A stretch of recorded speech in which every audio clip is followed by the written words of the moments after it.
You won't believe what happened at this car dealership. A smooth-talking salesman thought he hit the jackpot when a young couple walked in looking for their dream car. With charm turned up to full volume, he convinced them to sign a deal loaded with hidden fees and unnecessary add-ons. But little did he know, these weren't just any customers. As the couple reviewed the papers, something caught their eye. Something only someone with insider knowledge would notice. The salesman's confidence began to crack as the husband's expression shifted from confused to calm authority. The twist: this couple wasn't just shopping for a car. They owned the dealership. What happened next left the salesman speechless, and it's a moment you'll never forget. Stick around to see how they turned the tables in the most unexpected way. As the salesman fumbled to regain his composure, the couple exchanged a knowing glance. They had walked in dressed casually, blending in like any other customers, but their sharp eyes missed nothing. The wife politely asked a few pointed questions about the extra fees on the contract, her tone calm but firm. The salesman, unaware of who he was dealing with, tried to brush it off with a rehearsed spiel about standard dealership policies. Meanwhile, the husband took a closer look at the salesman's name badge, a faint smile tugging at the corner of his lips.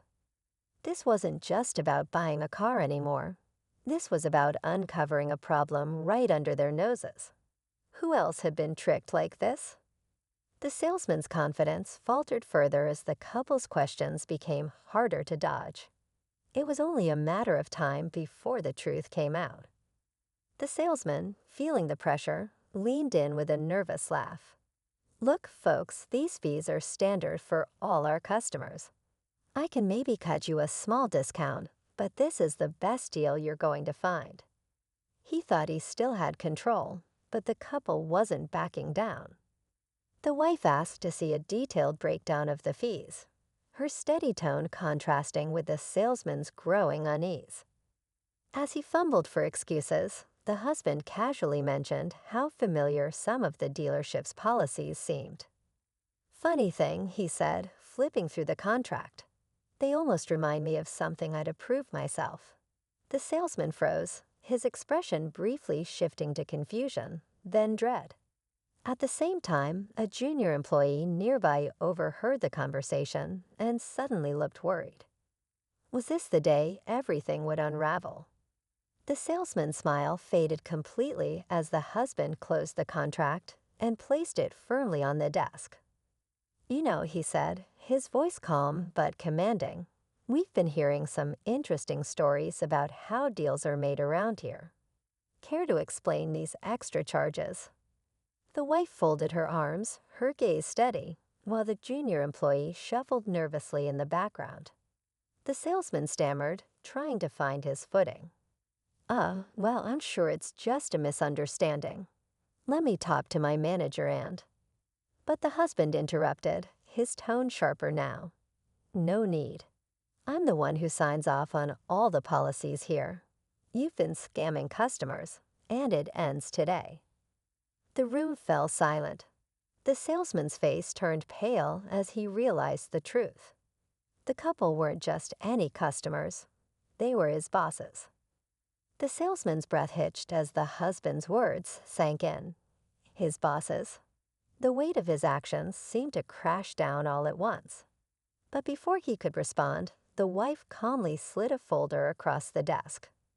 "We've been reviewing the sales reports," she said, her voice steady but firm. "It seems you've made quite a habit of adding these fees to unsuspecting customers' contracts.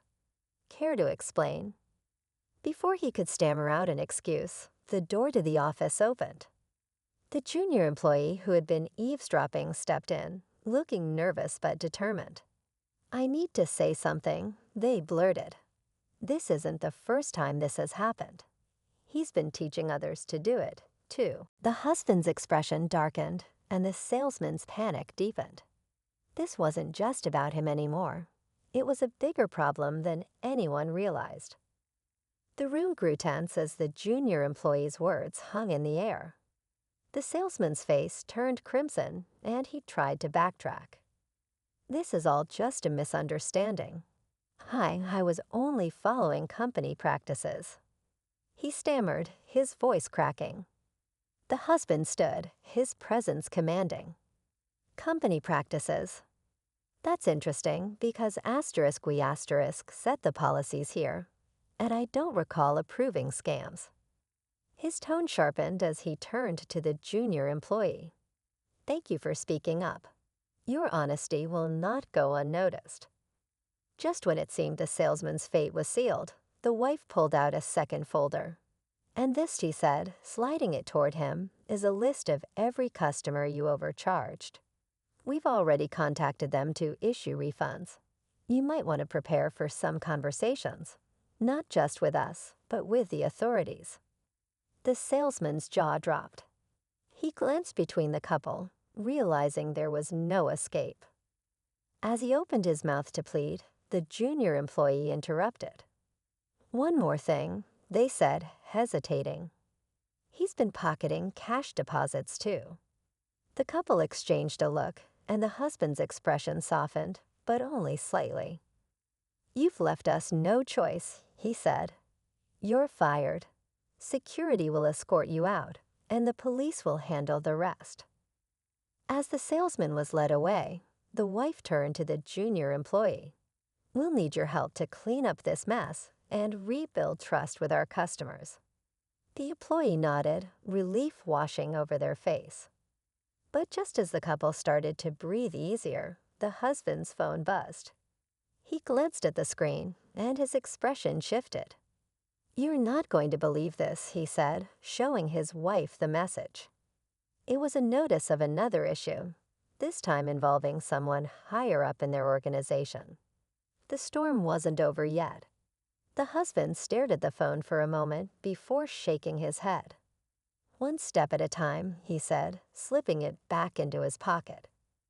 The couple turned to the junior employee, who was still looking nervous.